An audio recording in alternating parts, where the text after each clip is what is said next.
Bonjour à tous et bienvenue dans votre rendez-vous de la mi-journée. Aujourd'hui, je reçois notre invité de la rédaction. Il s'agit de Michel Cohen-Tenoudji. Bonjour. Bonjour. Vous êtes président du consistoire israélite de Marseille. Je vous accueille pour cette semaine de rentrée afin que vous nous parliez de tout ce qui va se passer au sein et autour du consistoire cette année. Alors, on va commencer par une exclusivité Radio JM. Je crois savoir qu'il n'y aura pas de vœux du consistoire cette année. Expliquez-nous, Michel Cohen-Tenoudji. Oui, c'est vrai.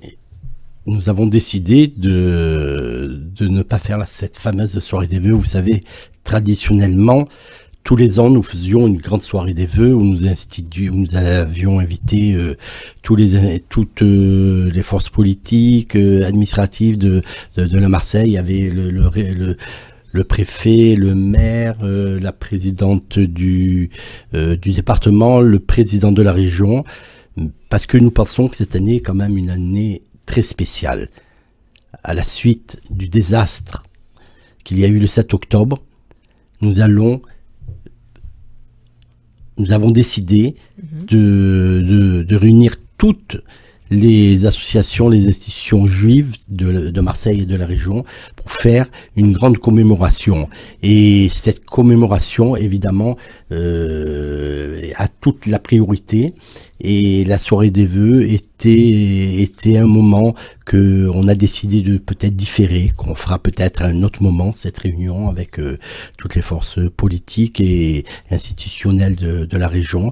Peut-être on va différer, mais c'est vrai que la soirée des vœux, comme elle se faisait traditionnellement, entre Rosh Hashanah et Kippour, n'aura pas lieu cette année puisque nous allons commémorer les attentats du 7 octobre. Vous donnez la priorité effectivement à cet hommage du 7 octobre. On va pas encore expliquer ce qui va se passer parce que c'est en cours d'organisation avec l'ensemble des institutions juives de Marseille, aussi des institutions publiques parce que vous allez joindre, j'imagine aussi, la ville, la région, pourquoi pas le département aussi, à participer à cet hommage du 7 octobre.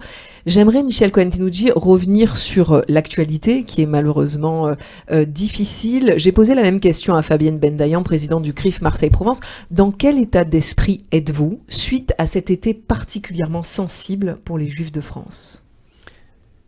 Je crois que au niveau des institutions, comme au niveau de la communauté, nous sommes dans un certain désarroi auquel s'ajoute un désordre politique avec une visibilité qui nous paraît trouble sur l'avenir de la France et l'avenir des Juifs en France.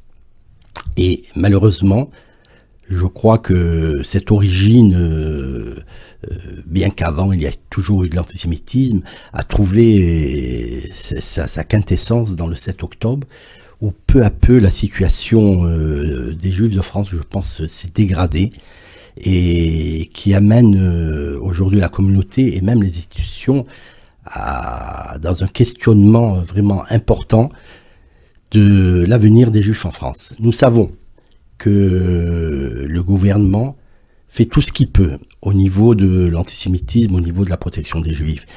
Mais nous voyons, et je crois, avec le bon sens que chacun voit bien que cette situation en France est en train de se dégrader de plus en plus. Et on se demande, est-ce qu'il y aura un moment d'inversion de cette situation ou au contraire elle va continuer à se dégrader, et donc à partir de là la place des Juifs en France paraît très compliquée. En tous les cas, si c'est pas la place des Juifs en tant que personne, ça sera la place des Juifs en tant que Juifs pour exercer leur vie de Juifs. La vie juive en France, est-ce qu'elle va devenir encore possible ici en France? Vous attendez un réveil républicain? Ce réveil républicain que tout le monde essaye de nous vendre. Alors, on le voit, et on voit quand même aussi que la situation est très compliquée parce que est venu s'enquister. Vous savez, il y a toujours eu des actes antisémites, il y a toujours eu antisémitisme. Malheureusement, c'est, je crois, une plaie pour la communauté juive, cet antisémitisme. Mais aujourd'hui, je crois que plus que l'antisémitisme, il est venu s'enquister une habitude antisémite, une atmosphère antisémite qui peu à peu nous touche de plus en plus profondément avec il y a quelques jours là, quand je pense que un député LFI se permet d'attaquer et de saisir la justice contre le rabbin, le grand rabbin de France, ça veut dire qu'on attaque plus que les juifs. On attaque maintenant le cœur du judaïsme, c'est-à-dire la religion, parce qu'avec le grand rabbin de France, c'est la religion, quels que soient les propos qu'il ait tenus. On descend dans, bien que ces propos, à mon sens, ne sont pas si contestables que ça. On a saisi cette occasion pour aller au cœur du judaïsme, c'est-à-dire dans notre religion. Le grand rabbin de France est un grand symbole. Je crois que là, et ça n'a pas été tellement relevé. Une ligne rouge a été franchie. Ah oui, une ligne rouge a été franchie, une ligne de plus. Alors bien sûr, nous aurons l'occasion d'inviter dans nos nouveaux locaux le grand rabbin de Marseille, Rav Reuven Wana, mais j'imagine que vous parlez de cette situation avec lui. Que pense-t-il de cette ambiance nauséabonde envers les Juifs de France? Une ambiance, comme vous l'avez dit, largement alimentée par la classe politique. Je crois que le grand rabbin de France, tout comme les présidents d'associations, ou tout comme chacun de nous, de la communauté, n'a pas une vision différente. Vous savez, on a toujours proclamé que le peuple juif était un peuple qui était uni, qu'il aimait l'unité. Mais même dans cette situation difficile, je crois qu'il y a une unité de pensée et je crois que sa position et sa pensée n'est pas différente de ce que je suis en train de vous expliquer. On parle du grand rabbin de Marseille. Du grand rabbin de Marseille, bien sûr. Excusez-moi, je vous ai dit le grand rabbin de France, mais c'est bien du grand rabbin de Marseille que je parlais. Et je crois que... Il est dans cette lignée également. Voilà, on est tous dans la même lignée et je crois que, comme vous aussi, comme moi, comme nous tous, on est tous dans cette même lignée. On va revenir à Marseille avec vous sur les résultats des élections législatives, avec l'élection des 16 nouveaux députés des Bouches-du-Rhône, 9 députés Rassemblement National, le parti de Marine Le Pen, 5 sous la bannière Nouveau Front Populaire et 2 issus du parti de la droite avec Éric Ciotti. Est-ce que les Juifs de la région peuvent se sentir rassurés avec un tel paysage politique? Vous savez bien que la communauté juive et les Juifs, bien que les Juifs sont avant tout des Français. Donc on va raisonner en tant que Français. Oui, tout à fait. Français, Juifs. Je crois que, c'est pour voir qu'il disait, je crois c'est Maïmonide, la voie royale est celle du milieu. Et que les extrêmes ne sont jamais bons. Ils amènent souvent à des désastres. Et quand on voit que aujourd'hui émergent 2 extrêmes forts, autant au niveau des députés qu'au niveau des votes, on commence à se poser des questions sur la vie des Juifs dans un pays où on pourrait partir dans une extrême, qu'elle soit de droite et encore pire de gauche. Donc il faut faire attention. Nous sommes à quelques semaines du triste anniversaire du 7 octobre, on l'a rappelé. La guerre continue de faire rage au Proche-Orient. Le Hezbollah attaque régulièrement Israël depuis quelques semaines. Quelles sont selon vous les perspectives de l'État hébreu à l'aube du 7 octobre? Je crois que les perspectives de l'État hébreu sont, comme pour la France, on a une visibilité qui nous paraît faible parce que on s'est aperçu que c'était compliqué. On nous avait averti que cette guerre, elle est difficile. C'est confirmé. Et c'est confirmé que c'est difficile. Et encore, il y a quelques jours, lorsque l'armée sur le terrain est allée pour récupérer ses otages, c'est ce que tous les États du monde, le premier devoir d'un État, c'est de protéger ses ressortissants là où ils se trouvent. Et si demain ils sont enlevés, comme ça a été fait en Israël, que sont otages, leur premier devoir c'est de récupérer les otages. Et on a vu encore que en exerçant leur devoir d'aller récupérer leurs otages, le réflexe des terroristes a été de les abattre comme on abat des chiens. Et ça c'est terrible, c'est encore un coup de poignard qui est mis à notre communauté, mais c'est un coup de poignard qui est mis, je crois, aux valeurs de l'humanité. Qu'est-ce que vous avez envie de dire aux auditeurs marseillais qui vous écoutent en tant que président du consistoire israélite de Marseille? Est-ce que vous avez aussi envie de leur dire que ça va aller, que l'avenir va être meilleur? Est-ce qu'on a envie aussi de vous entendre de manière positive parler de ce qui va se passer? Qu'est-ce que vous avez envie de dire à ces auditeurs? Moi, ce que j'ai envie de dire, c'est que c'est sûr que le peuple juif restera toujours debout. Et c'est sûr qu'à un moment donné, la lumière viendra. Maintenant, c'est vrai qu'on est dans l'obscurité d'un tunnel.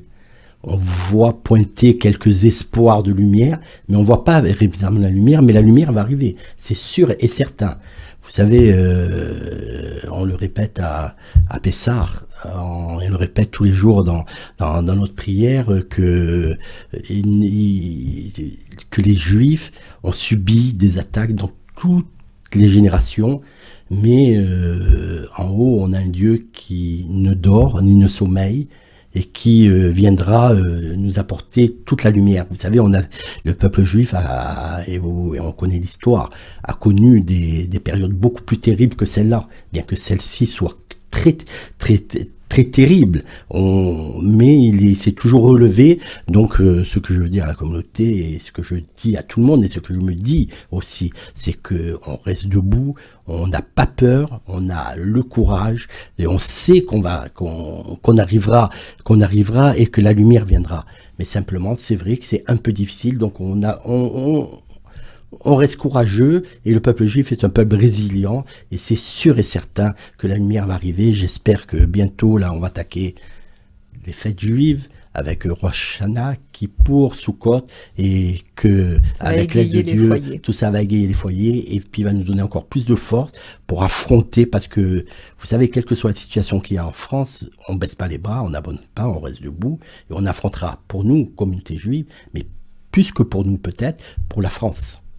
On va clôturer cette interview avec l'actualité du consistoire. Est-ce que vous pouvez nous dire ce qu'il va se passer peut-être dans les prochaines semaines? Vous avez des événements prévus au consistoire, au-delà donc de ce qui va être organisé pour le 7 octobre? Ben oui, mais ça c'est un gros événement, celui du 7 octobre. Vous allez focaliser votre attention sur ça pour l'instant. Focaliser, et puis même demain encore, et puisque vous savez, vous êtes invité à participer à l'organisation de cette cérémonie qui sera, je pense, une très grosse cérémonie d'hommage. On va travailler là-dessus, et puis bien sûr le consistoire travaille sur la préparation des fêtes là, qui, vous savez, c'est la fin de l'été, là on attaque bientôt les sirotes avec toutes les fêtes, donc il y a beaucoup d'organisations, et puis toujours on a eu quelques événements, puisqu'on a reçu les sportifs là pour les Jeux Olympiques. On les a reçus au consistoire. Il y a eu beaucoup d'événements qui ont été faits. On lâche pas, on continue à faire des événements, et il y a d'autres événements qui sont en préparation, qu'on dévoilera au fur et à mesure de leur arrivée. Et puis on a pu compter aussi sur votre présence à la synagogue de la Rose pour rendre hommage au Rav Mimoun. Évidemment, c'était important pour vous en tant que président du consistoire d'être présent pour honorer la mémoire du Rav. Je pense que c'était plus important que le fait que je sois président du consistoire. C'était à titre personnel, puisque comme vous le savez, ou vous le savez pas, le Rav était très très important pour moi, et il y a eu un monde fou, que ça soit à la Rose le matin, où il y a eu un sioum, et le soir à la synagogue du 116 boulevard Perrier, où il y avait aussi un monde fou. Et je me suis dit que 2 ans après sa disparition, qui laisse un vide terrible, la douleur chez nous, en tous les cas chez moi, est toujours aussi vive.